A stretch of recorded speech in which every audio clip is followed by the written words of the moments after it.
Right, welcome back to another video. This is something that I've been excited for. You might know what it is because I've spoken about it a few times. But today we're joined by my father. Hello. Why are you saying hello? Okay, yeah. And so I've introduced already. I mean, I told myself I'd introduce the video, so I probably told you guys how it will work. Right, I'm not gonna lie.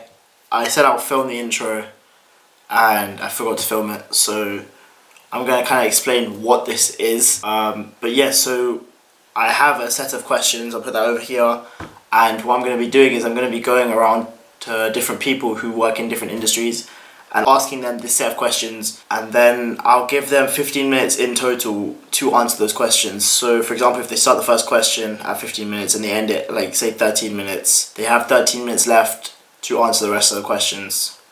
The time that I take to ask the question doesn't count, so it's not included. And yeah, I mean, I hope you enjoy. I hope it is interesting and kind of useful to you. But yeah, let's get back into editing, and I'll post this as soon as I can. But I'm here to tell my father. So this is what I'm doing. I have 15 minutes. So 15 minutes. You have to ask questions.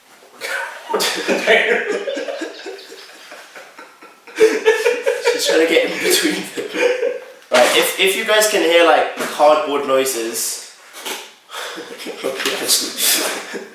this is what is going on in the BTS. And this poor dog, she's just watching the whole thing happen. Okay, but yeah, let's get back onto it. Right, yeah, so the first question is, what do you do for a living? And we're going to start the timer in 3, 2, 1. I'm IT contractor. What they say is a freelance person. I don't work for any company or anything, so I go to different clients, do whatever they need in the data space, and then I get paid on a daily basis. Been doing this for quite some time, nearly about 20 years now, yeah, I mean, currently I'm in between projects.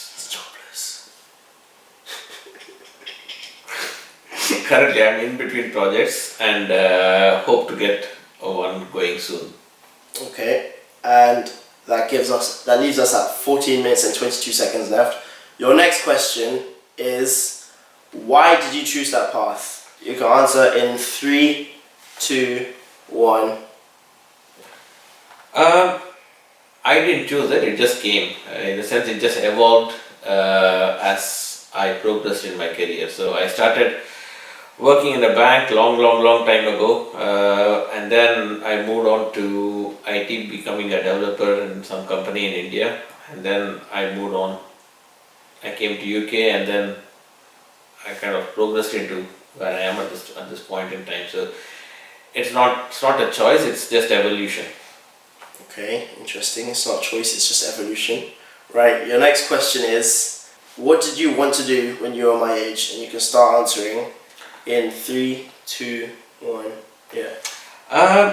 Unfortunately, I didn't have the choice of thinking. I was working already when I was going your age. I had already probably worked a year full-time in a full-time job. So that was given to me because my dad died and they gave me the job that my dad had in his organization. So that was kind of chosen for me rather than me choosing it. So I didn't have the choice of thinking what I wanted to do, but I worked in the bank for 5 years, and then that's when I chose to get trained in IT and then becoming an IT programmer.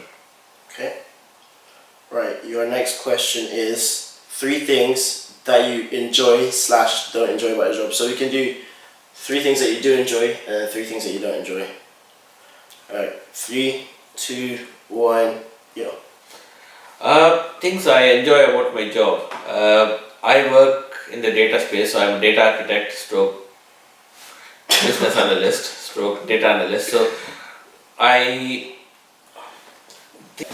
you work as a business analyst, right? 3, 2, 1.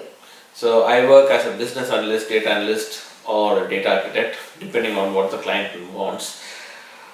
But things that I enjoy in my job is it's generally a fast-paced job. So as a contractor, I don't have the luxury of a permanent person to settle down and get started with the job. So I need to get the ball rolling from the day one. Is that something you enjoy or don't enjoy? Yeah, I do enjoy that. So secondly, I have a lot of interaction with others on the job, and thirdly, sometimes, or rather off late, it's given me a lot of flexibility in terms of working from home and having that bit of balance between work and job. So that is the three things I enjoy. The things that I don't enjoy is there are times when there are slack periods. Don't know what exactly to do, and you always question yourself whether you're giving the client the value for the money that you're paying. So that's one thing that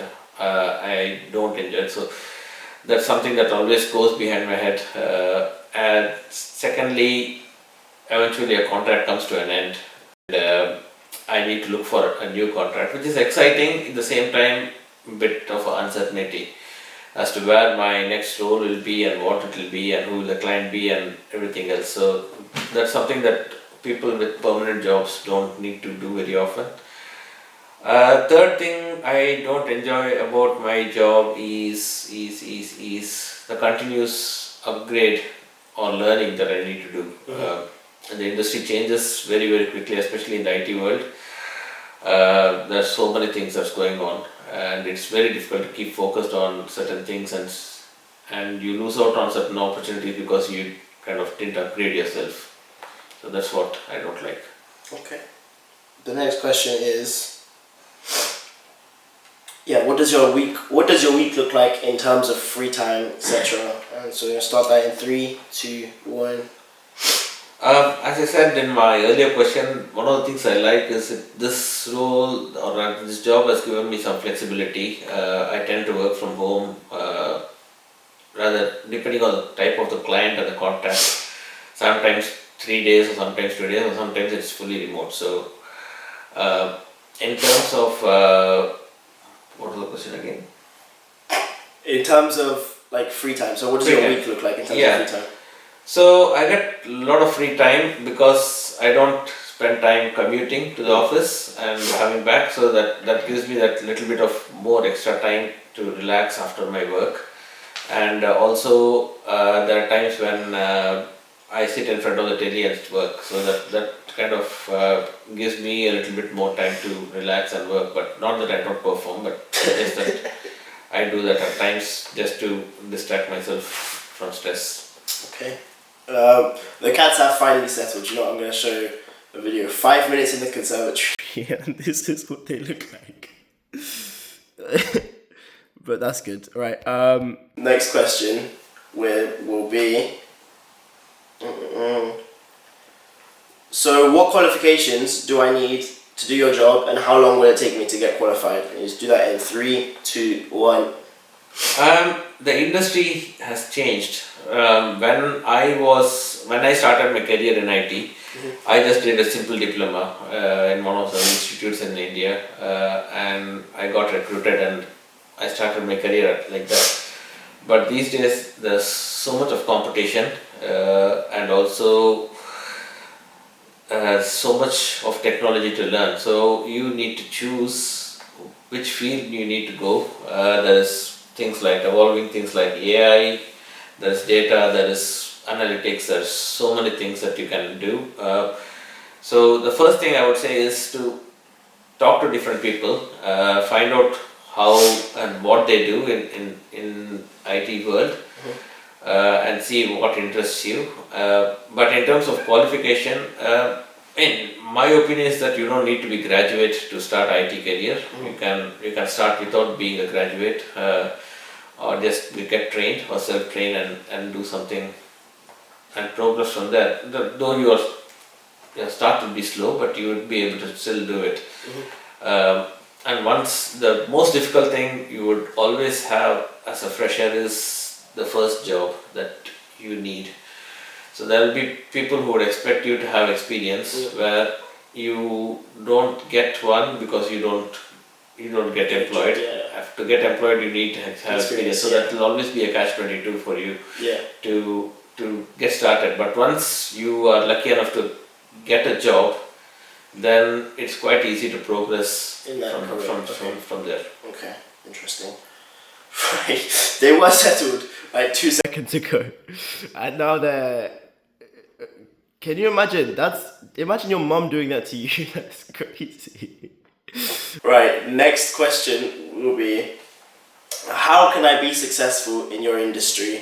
And we'll start that in 3, 2, 1. I would say the mantra is to keep yourself upgraded with the new technology and see what is evolving in the horizon and chase behind it. So sometimes it's chasing behind the wind, so you kind of try and catch up with it, and some technologies come and some go away without even looking at looking at the daylight, and some of them become big. So it's a question of you choosing something that's evolving and then see whether that holds value for the client. Okay. And once you get yourself trained and see, so you need to be constantly looking at the job market to see what sort of technology are people wanting to have, so that you would be always be employable, and that's the main thing. So you need to keep yourself upgraded constantly. Okay. Right. The next question is, this is just for curiosity, for curious people. What is the average amount that I can expect to earn with 10 years of experience in this industry? And start that in 3, 2, 1. I would say anywhere between 45 to 75k, depending on Depending if you're permanent or a contractor. Contractor, as well as depending on the technology that you're in.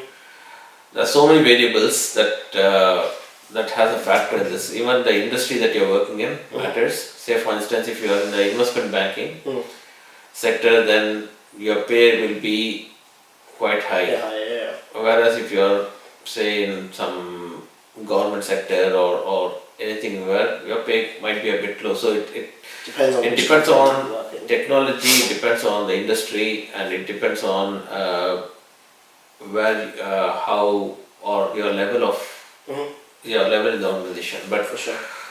So these three things matter. My recommendation would always be to choose an industry that actually pays well. Yeah.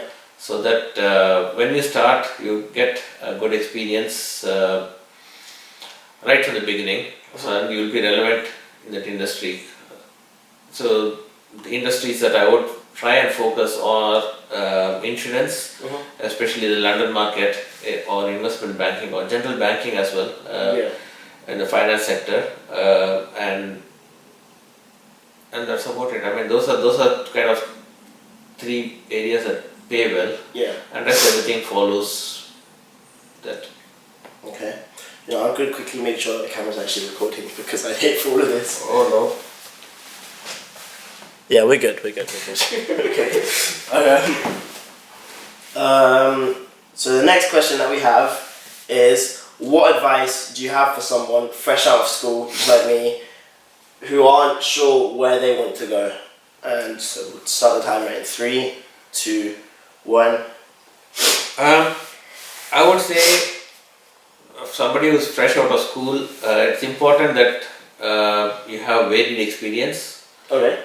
And when you say varied experience, are you talking like it's important to have experience in different industries or different types of jobs, or? Different types of jobs. You need to find out what interests you. Not IT is not everybody's cup of tea. So somebody may be interested in car mechanics or even bricklaying. Yeah. So it all depends on what you want to do and trying it out. You're lucky enough to live in a country where you can try various things and still make a few mistakes and still not have a big effect on your life later on. So I would say try different things, try what interests you first, but be focused and work on it. These days I find a lot of children whiling away time looking at their phones and reels and everything. So that's something that I am skeptical about. And so I would say keep your phone down and be focused on what you want to do and get yourself, if not a paid job, at least a voluntary job in the industry that you like, and see whether that is something that you would like to do and progress in your career. Okay, but if a student comes straight out of sixth form, doesn't know where they're gonna go, and makes a decision to go to uni, what do you have to say about that? Because you obviously you can't really go into uni. You can't really get work experience in different industries if you're just taking the jump to go straight to uni. If you're going the university route, then obviously you have some interest in the subjects that you're taking. Yeah. And so that's the route you have taken. So I don't have an opinion on that. Just that I would say, if the subjects, when you start uni and you go and you progress into it, and you find that the subjects you have taken may or may not be relevant to what you want to do in your life or something different, then it may be a time to stop there and look back and see what else you can do to change. Or there's various ways where you can work part-time in a place where you like to have a career in, as well as complete your university degree.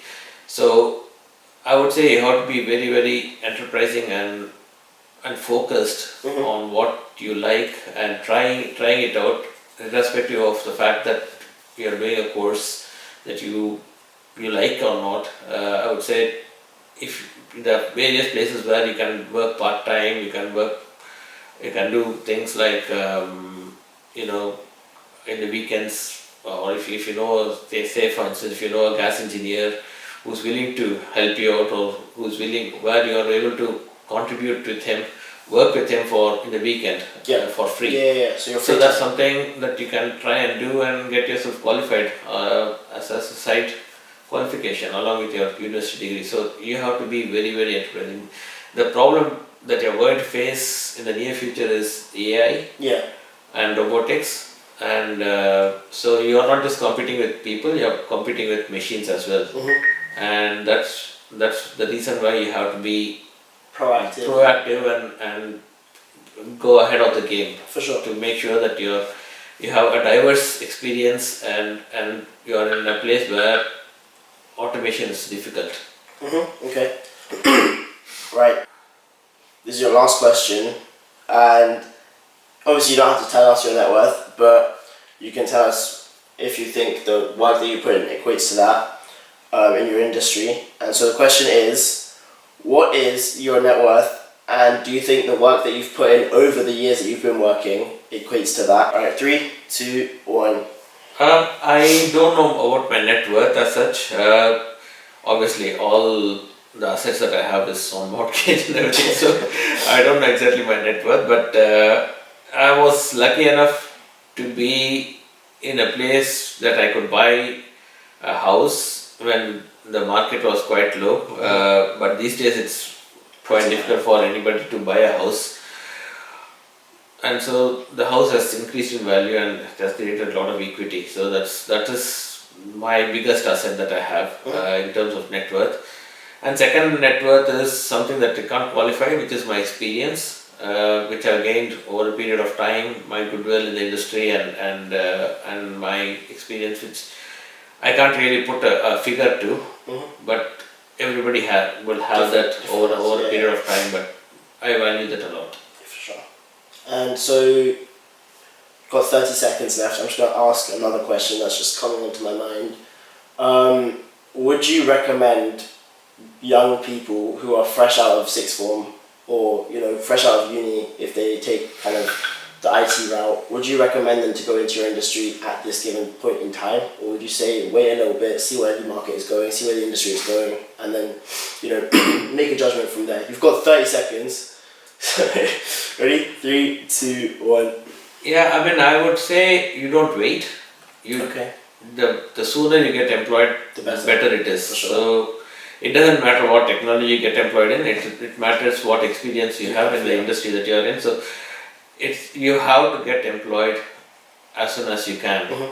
That's what I would say. There's no point waiting and looking, because things keep But changing. waiting and looking at different industries. Would you think that's a good idea or? Not really. It industries, yes, you can change industries later on, but it does matter the experience that you have in your field. Right. That was 15 minutes. Some of it was a bit extra questions. But yeah, thank you so much for your time. And I will try and get this video up. Okay. Yeah, thank you so much for watching. I hope you guys enjoyed, and stay tuned. I will be doing this with other people. Guys, I'm pretty much done editing that video or this video. But I thought it might be better for you guys to drop down in the comments what industries you guys are interested in, because then I can try and interview someone from that industry or those industries next. But yeah, let's get back into editing. I'll put this in the never mind. This is just the first one, but yeah, thank you for watching. Do you want to say anything to the? Yeah, good luck, guys. Not good luck. You will do well. Yeah, and yeah, hope whatever I said helps or interests you. Right, yeah, so I finished editing the video and I even rendered it, but then I'm just going back through it because I thought why not, and I realised that I didn't actually film an outro or anything. So I'd just like to thank you guys so much for watching. Thank you guys for kind of giving me the motivation to do this. I really enjoyed making this video. It was really fun, and I really look forward to doing this again with like other people, and I really hope that some of this stuck with you guys and that you found it kind of useful. So yeah, thank you guys so much for watching. I'll see you guys in the next video. Peace. And don't forget, subscribe please. And yeah, let me know in the comments obviously what it is you want me to do next, or at least who you want me to interview next. And yeah, don't forget to listen to what my dad said.